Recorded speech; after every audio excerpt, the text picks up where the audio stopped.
President Donald Trump জানিয়েছেন তিনি চায়নার প্রেসিডেন্ট শি জিনপিং এর আমন্ত্রণ গ্রহণ করেছেন এবং আগামী এপ্রিল মাসে বেইজিং সফরে যাবেন। একই সঙ্গে 2026 সালের শেষের দিকে শি জিনপিংকে হোয়াইট হাউসে রাষ্ট্রীয় সফরের আমন্ত্রণ জানিয়েছেন ট্রাম্প। সোমবার দুই নেতার মধ্যে হওয়া ফোনালাপের পর সামাজিক মাধ্যম ট্রুথ সোশ্যালে দেয়া পোস্টে এসব তথ্য জানান তিনি। ট্রুথ সোশ্যালে ট্রাম্প দাবি করেন দুই দেশের সম্পর্ক অন্য যে কোনো সময়ের চেয়ে ভালো অবস্থানে আছে। এছাড়া ইউক্রেন রাশিয়া যুদ্ধ, ফ্যান্টানল, সয়াবিন সহ বেশ কিছু পণ্য আমদানি রপ্তানির বিষয়ে চায়নার সাথে ইতিবাচক আলোচনা চলছে বলেও জানান ট্রাম্প। এর আগে চলতি বছরের অক্টোবরে সাউথ কোরিয়ার বুসানে বৈঠক করেন দুই নেতা, যা ট্রাম্প প্রশাসনের শুল্ক আরোপকে কেন্দ্র করে কয়েক মাসের উত্তেজনার পর প্রথম সরাসরি আলোচনা। এরপর আমেরিকা থেকে সয়াবিন আমদানি শুরু এবং বিরল খনিজ রপ্তানির উপর আরোপিত কঠোর বিধিনিষেধ শিথিল করে চায়না। অন্যদিকে চায়নার উপর আরোপিত শুল্ক 10% নামিয়ে আনে ওয়াশিংটন। ট্রাম্প লিখেন, দুই পক্ষই পারস্পরিক চুক্তিগুলো এগিয়ে নিতে আগ্রহী। ট্রাম্পের এই সফর হবে 2017 সালের পর আমেরিকার কোনো প্রেসিডেন্টের প্রথম বেইজিং সফর। এদিকে রাশিয়া ইউক্রেন যুদ্ধ থামাতে 28 দফা শান্তি প্রস্তাব করেছেন প্রেসিডেন্ট ট্রাম্প। এই প্রস্তাব মেনে নিতে কিয়েভকে চাপও দিচ্ছেন তিনি। আবার ইউক্রেনকে রাজি করানোর জন্য প্রস্তাবে কিছু পরিবর্তন আনার কথাও বলেছে ট্রাম্প প্রশাসন। এরই মধ্যে চলতি সপ্তাহে হোয়াইট হাউস সফরের ইঙ্গিত দিয়েছেন ইউক্রেনের প্রেসিডেন্ট ভলোদিমির জেলেনস্কি। তিনি বলেন, যুদ্ধবন্ধের যে কোনো উদ্যোগকে স্বাগত জানাতে প্রস্তুত কিয়েভ। ইউক্রেনের রাশিয়ার আগ্রাসন থামাতে প্রেসিডেন্ট ট্রাম্পের শান্তি প্রস্তাব নিয়ে আলোচনার মধ্যেই সুইডেনে অনুষ্ঠিত এক আন্তর্জাতিক সম্মেলনে এসব কথা জানান জেলেনস্কি। তিনি বলেন, কিয়েভকে সমর্থন দেওয়ার এখনই সবচেয়ে গুরুত্বপূর্ণ সময়। ন্যায়সঙ্গত ও স্থায়ী সমাধানের ভিত্তিতে শান্তি চুক্তির পক্ষে থাকার আহ্বানও জানান ইউক্রেনের প্রেসিডেন্ট। এদিকে সুইজারল্যান্ডের জেনিভায় বৈঠকের পর ওয়াশিংটন ও কিয়েভ এক যৌথ বিবৃতিতে জানায়, ট্রাম্পের প্রস্তাব সংশোধন করে তারা একটি পরিমার্জিত শান্তি কাঠামো তৈরি করেছে। এ বিষয়ে স্টেট সেক্রেটারি মার্কো রুবিও বলেন, বেশ কিছু বিষয়ে পরিবর্তন এনে একটি কার্যকর শান্তি চুক্তিতে পৌঁছানোর চেষ্টা চলছে। রাশিয়া ইউক্রেন যুদ্ধ বন্ধে প্রেসিডেন্ট ট্রাম্পের উদ্যোগের প্রশংসা করে সাবেক সামরিক কর্মকর্তা ও নিরাপত্তা বিশ্লেষক জ্যাক কিন আশা করেন, এবার হয়তো শান্তি আলোচনায় সত্যি বড় ধরনের অগ্রগতি দেখা যাবে। শান্তি উদ্যোগের প্রস্তাব সংশোধনের আলোচনাও এক্ষেত্রে ইতিবাচক ঘটনা বলেই মনে করছেন তিনি। এদিকে শান্তি প্রস্তাবের দুই একটি বিষয়ে মতপার্থক্য অতিক্রম করা সম্ভব হবে বলে জানিয়েছেন white house press secretary Caroline Leavitt. তিনি বলেন, ইউক্রেন রাশিয়ার মধ্যকার যুদ্ধ বন্ধে প্রেসিডেন্ট ট্রাম্প আন্তরিক। পূর্ণাঙ্গ ট্রানজিশন টিম ঘোষণা করলেন নিউ ইয়র্ক সিটির নবনির্বাচিত মেয়র জোরান মামদানি। 400 সদস্য বিশিষ্ট এই দলের বিভিন্ন গুরুত্বপূর্ণ কমিটিতে স্থান পেয়েছেন 10 জন বাংলাদেশি আমেরিকান। সিটি হলের বর্তমান প্রশাসনের সাথে সমন্বয় করে নতুন মেয়রের দায়িত্ব নেওয়ার বিষয়টি দেখভাল করবে দলটি। নির্বাচনের পরদিনই 5 সদস্য বিশিষ্ট ট্রানজিশন টিমের নাম ঘোষণা করেছিলেন নিউ ইয়র্ক সিটির নবনির্বাচিত মেয়র জোরান মামদানি। 20 দিন পর ঘোষণা করলেন পূর্ণাঙ্গ দলের সদস্যদের নাম।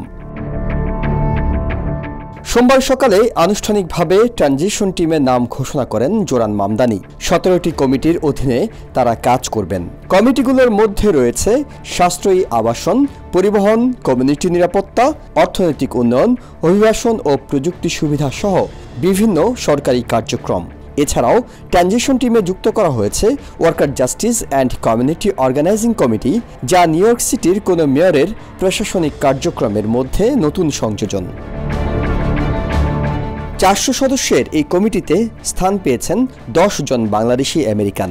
এসালের ন্যাশনাল সেক্রেটারি করিম চৌধুরী, ড্রামসবিটের পরিচালক কাজী ফৌজিয়া এবং কিউনি স্কুল অব লয়ের প্রফেসর ও ফরাদ মজারের সন্তান চুমতলি হককে committee of worker justice, rise of new York সিটির প্রেসিডেন্ট শামসুল হককে কমিটি অব কমিউনিটি সেফটি, সামাজিক সংগঠন ভালো ও মাঝভোটের শাহরিয়ার রহমান, মুনার আরমান চৌধুরী এবং স্ট্যাটেন আইল্যান্ড ইসলামিক সেন্টারের ইমরান পাশাকে community of small business, Hillside Islamic সেন্টারের আব্দুল আজিজ ভুঁইয়াকে কমিটি অব কমিউনিটি অর্গানাইজিং, তাজিন আজাদকে committee of youth and education, CAAAB'র ফারিয়ান আক্তারকে কমিটি অব ইমিগ্রেন্ট জাস্টিসের সদস্য করা হয়েছে। নিয়োগপ্রাপ্তরা নিউ ইয়র্ক সিটির নাগরিকদের স্বার্থে কাজ করার কথা জানান। জোরান মামদানি সে তার ট্রানজিশন কমিটি ঘোষণা করেছে। প্রায় 400 লোক নিউ ইয়র্ক সিটির বিভিন্ন ক্ষেত্রে যারা সফল এবং যারা বিভিন্ন ক্ষেত্রে অবদান রাখছে নিউ ইয়র্ক সিটিতে, তাদেরকে নিয়ে সে তার ট্রানজিশন টিম গঠন করেছে। সেই ট্রানজিশন টিমে বেশ কয়েকজন বাংলাদেশীও স্থান পেয়েছে এবং আপনাদের দোয়ায়, সার্বিক সহযোগিতায়, বিশেষ করে alliance of South Asian American লেবারের যে কর্মযজ্ঞ নিউ ইয়র্ক সিটিকে নিয়ে এবং নিউ ইয়র্ক সিটির কর্মজীবী মানুষদেরকে নিয়ে নিউ ইয়র্ক সিটির সমস্যা সমাধানে আমাদের alliance of South Asian labour আসালের যে ভূমিকা, তার স্বীকৃতি হিসাবে আজকে সেখানে আসালের ন্যাশনাল সেক্রেটারি হিসাবে আমার নামও সেখানে ছিল। মেয়র ইলেক্ট জোহরান মামদানির ট্রানজিশন টিমে যুক্ত হতে পেরে গর্বিত বোধ করছি, তার সাথে সাথে একটা দায়িত্ব অনুভব করছি। আমরা আশা করি আমরা একসাথে যারা ট্রানজিশন টিমের সাথে যুক্ত হয়েছি সবাই মিলে এই শহরকে ভালো একটা স্টাফ টিম উপহার দিতে পারবো।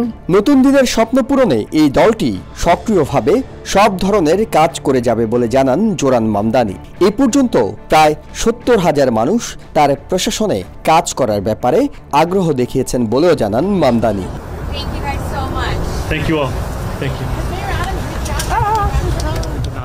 জোরান মামদানির এবারে নির্বাচনকে ঘিরে সাউথ এশিয়ানদের মধ্যে যে পরিমাণ আগ্রহ ছিল তাতে স্বভাবতই অনেকের কৌতূহল ছিল তার ট্রানজিশন টিমে কোনো বাংলাদেশি ঠাঁই পান কিনা। 1-2 নয়, 10 জন বাংলাদেশির পাশাপাশি 11 জন পাকিস্তানি এবং 16 জন ভারতীয় ঠাঁই পেয়েছেন তার ট্রানজিশন টিমে, যেটি প্রমাণ করছে আগামী দিনগুলোতেও তার নানা নীতি প্রণয়নে অভিবাসী আমেরিকানরা অনেক বেশি গুরুত্ব পাবেন। আমেরিকার সামরিক চাপ এবং বিভিন্ন গোষ্ঠীকে সন্ত্রাসী তকমা দেওয়ার সিদ্ধান্তের তীব্র প্রতিক্রিয়া জানিয়েছে ভেনেজুয়েলা। সোমবার ওয়াশিংটনের সামরিক পদক্ষেপকে সরাসরি হাস্যকর অভিহিত করে এর তীব্র প্রতিবাদ জানিয়েছেন দেশটির ভাইস প্রেসিডেন্ট ডেলসি রদ্রিগেজ। আন্তর্জাতিক গণমাধ্যমে তিনি স্পষ্ট করে বলেন, আমেরিকা আন্তর্জাতিকভাবে চাপ সৃষ্টি করলেও কারাকাস কোনোভাবেই পিছু হটবে না। ভেনেজুয়েলার জনগণও বলছে, আমেরিকার এ ধরনের চাপ বা নিষেধাজ্ঞা তাদের দৈনন্দিন জীবনের প্রভাব ফেললেও সার্বভৌমত্ব এবং জাতীয় সম্মান রক্ষার প্রশ্নে তারা একজোট। ভেনেজুয়েলার প্রেসিডেন্ট নিকোলাস মাদুরোর ওপর চাপ বাড়াতে ক্যারিবিয়ান জলসীমায় সামরিক শক্তি বাড়িয়েছে ট্রাম্প প্রশাসন। একই সাথে মাদক চোরাচালানের সঙ্গে মাদুরোর যোগসাজশের অভিযোগে সোমবার ভেনেজুয়েলার কার্টেল ডে লস সোলস সহ একাধিক গোষ্ঠীকে সন্ত্রাসী সংগঠন আখ্যা দিয়েছে স্টেট ডিপার্টমেন্ট। অন্যদিকে ভেনেজুয়েলার আকাশসীমা অনিরাপদ উল্লেখ করে ফেডারেল এভিয়েশন অ্যাডমিনিস্ট্রেশন এফএফএ সতর্কতা জারির পর কারাকাসের সাথে বিমান চলাচল বাতিল করেছে স্পেন, পর্তুগাল, তুর্কি সহ বিভিন্ন দেশের অন্তত 6টি বিমান সংস্থা। এসব ঘটনায় দুই দেশের মধ্যে কূটনৈতিক সম্পর্ক তলানিতে গিয়ে ঠেকেছে। অবসরপ্রাপ্ত সাবেক জেনারেল জ্যাক কিন বলছেন, সামরিক চাপ বাড়ার সাথে সাথে মাদুরোকে সমর্থন দেওয়া গোষ্ঠী বা অভিজাত শ্রেণীদের ওপরও মনস্তাত্ত্বিক চাপ বাড়ছে। মাদুরোর ওপর চাপ বাড়ানোর নতুন কৌশলের মধ্যে ভেনেজুয়েলায় বিমানযোগে লিফলেট ফেলার কথাও ভাবছে ট্রাম্প প্রশাসন। ওয়াশিংটনের এসব পদক্ষেপের তীব্র সমালোচনা করেছেন ভেনেজুয়েলার vice president Delcy Rodriguez. Hoy Marco Rubio, ustedes saben, sacó otro refrito.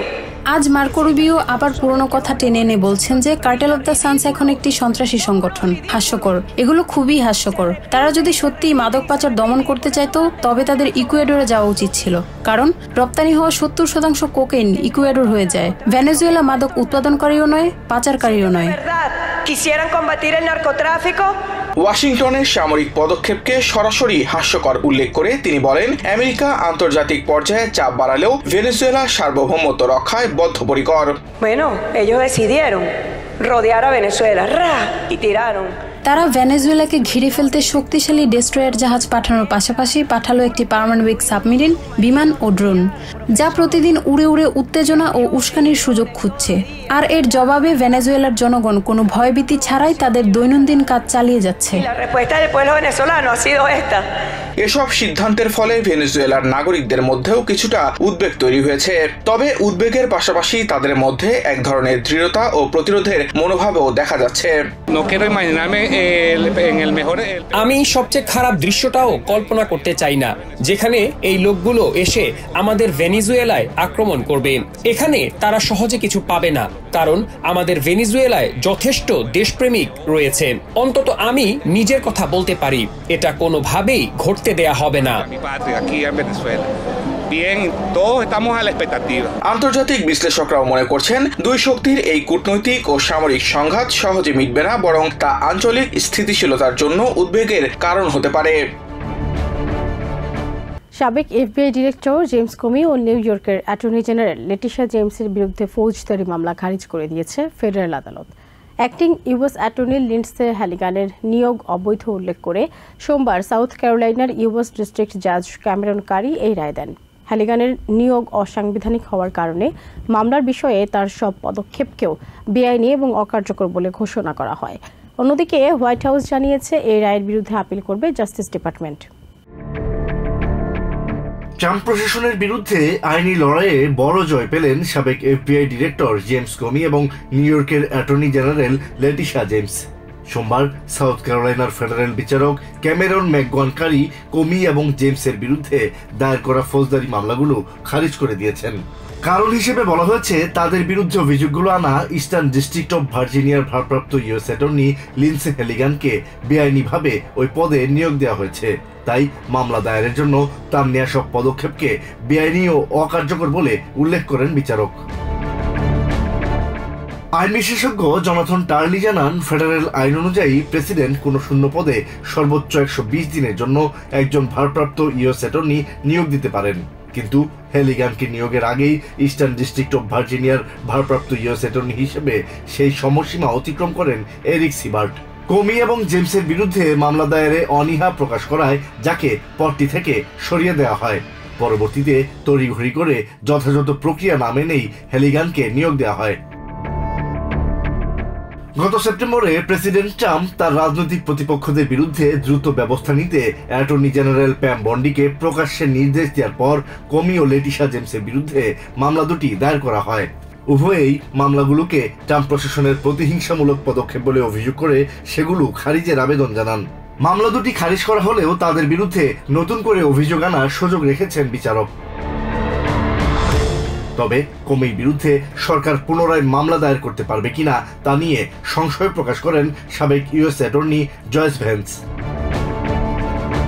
অন্যদিকে হোয়াইট হাউসের প্রেস সেক্রেটারি ক্যারোলাইন লেভিট দাবি করেন হ্যালিগানকে আইনসম্মতভাবেই নিয়োগ দেওয়া হয়েছে। Because Lindsey Callaghan was legally appointed, and that's the administration's position. I know there was a judge who is clearly trying to shield Letitia James and James Comey from receiving accountability, and that's why they took this unprecedented action to throw away the indictments.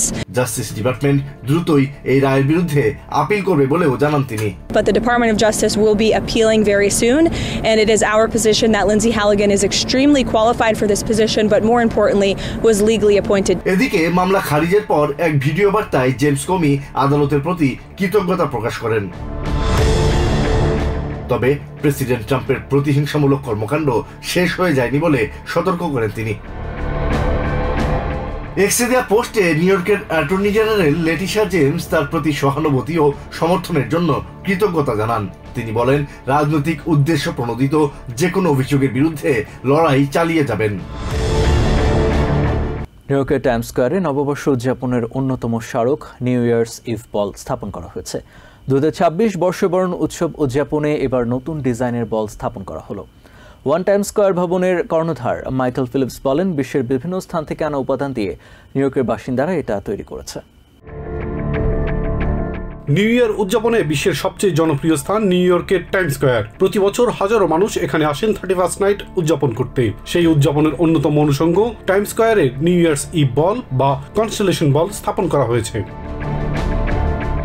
Times স্কয়ারে বল ড্রপের মাধ্যমে নতুন বছরকে স্বাগত জানালেও 9 বছর পর এবার নতুন ডিজাইনের বল স্থাপন করা হয়। ওয়ান টাইম স্কয়ারের মালিকানা প্রতিষ্ঠান জেমস টাউনের চেয়ারম্যান ও প্রেসিডেন্ট মাইকেল ফিলিপস বলেন, নবম বছরে এসে এই কনস্টেলেশন বল সবচেয়ে বড় হয়ে ফিরেছে। ফিলিপস বলেন, বিশ্বের বিভিন্ন দেশ থেকে নানা উপাদান সংগ্রহ করে নিউ ইয়র্কেই বলটি তৈরি করা হয়েছে, যা শহরের একটি পরিচয়ের পাশাপাশি দর্শনার্থীদের বৈচিত্র্যকেও প্রতিফলিত করবে।